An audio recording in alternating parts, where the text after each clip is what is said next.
अस्सलाम वालेकुम दोस्तों। आज हम डिस्कस करेंगे फेयर वैल्यू गैप, जो हम शॉर्ट में एफवीजी कहते हैं, ठीक है। मार्केट में हमें बहुत किस्म के फेयर वैल्यू गैप मिलते हैं, ठीक है। लेकिन हमें इसमें वैलिड फेयर वैल्यू गैप कैसे ढूंढना है, ये आपको नज़र आ रहा है, ठीक है। ये भी एक फेयर वैल्यू गैप है, नीचे भी एक है, ठीक है। ये वाला, ये जो ऊपर नज़र आ रहा है, ये भी एक गैप है, ठीक है। यहाँ अगर हम ढूंढ ले तो बहुत फेयर वैल्यू गैप है, लेकिन मार्केट ने कुछ रिस्पेक्ट नहीं दिया। हम किस तरह फेयर वैल्यू गैप को ट्रेड करेंगे, इन चीज़ों को ज़रा आज डिस्कस करते हैं 3-4 मिनट में, ठीक है। वीडियो पूरा वॉच कर दीजिए और चैनल को सब्सक्राइब कर दीजिए, टाइम पर वीडियो मिल जाएगी। 15 मिनट में मैं जाता हूँ। ज़्यादातर हम ये चीज़ स्कैल्पिंग के लिए यूज़ करते हैं, ठीक है। हम किस तरह ट्रेड करेंगे फेयर वैल्यू गैप पर, मार्केट में हम फेयर वैल्यू गैप ढूंढेंगे, ठीक है, स्कैल्पिंग के लिए। ये देखो, ये हमारे पास एक फेयर वैल्यू गैप था, ये जगह, ये जो है, ठीक है। ये हमारे पास एक फेयर वैल्यू गैप था। यहाँ पर मार्केट ने क्या किया और क्यों इसको रिस्पेक्ट दिया, ये अगर आप देख सकें, ये वाला यहाँ से कैसे मार्केट उठ गया है, सिर्फ फेयर वैल्यू गैप को टच करके उठ गया है। हम किस फेयर वैल्यू गैप से ट्रेड लेंगे, और मैंने जो ये ड्रा किया है, ये क्यों ड्रा किया।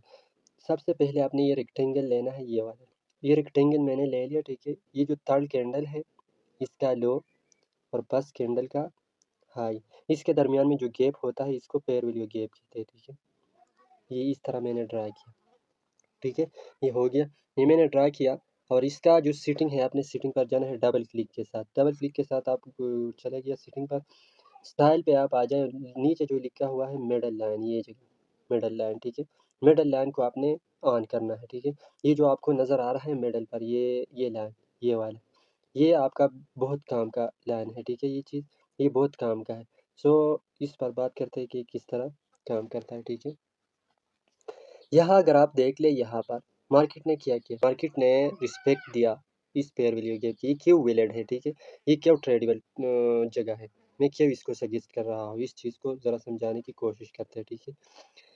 देखो, मैंने ये जो लाइन, मिडल वाला जो लाइन है, ये वाला, ये मैंने जो ड्रा किया है, ये वाला, ये जो लाइन है, ये आपको नज़र आ रहा है। जब भी आपकी कोई भी फेयर वैल्यू गैप आपने ड्रा किया है, आपको तो बहुत फेयर वैल्यू गैप मिलेंगे, लेकिन आपने किस फेयर वैल्यू गैप पे ट्रेड करना है।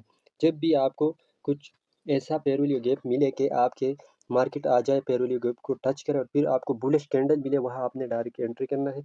और जो लो बना हुआ है, इसके नीचे आपने स्टॉप लॉस लगाना है, ऐसे अपना यहाँ लगाना है, ठीक है। सेंटर पॉइंट से नीचे, इसको सेंटर पॉइंट हम कहते हैं, सीपी शॉर्टकट, ठीक है। ये सीपी है हमारा।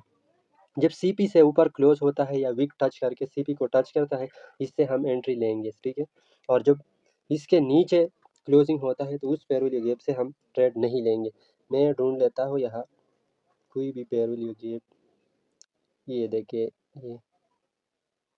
ये भी एक फेयर वैल्यू गैप बना था, मैं ड्रा कर देता हूँ कि किया हुआ है।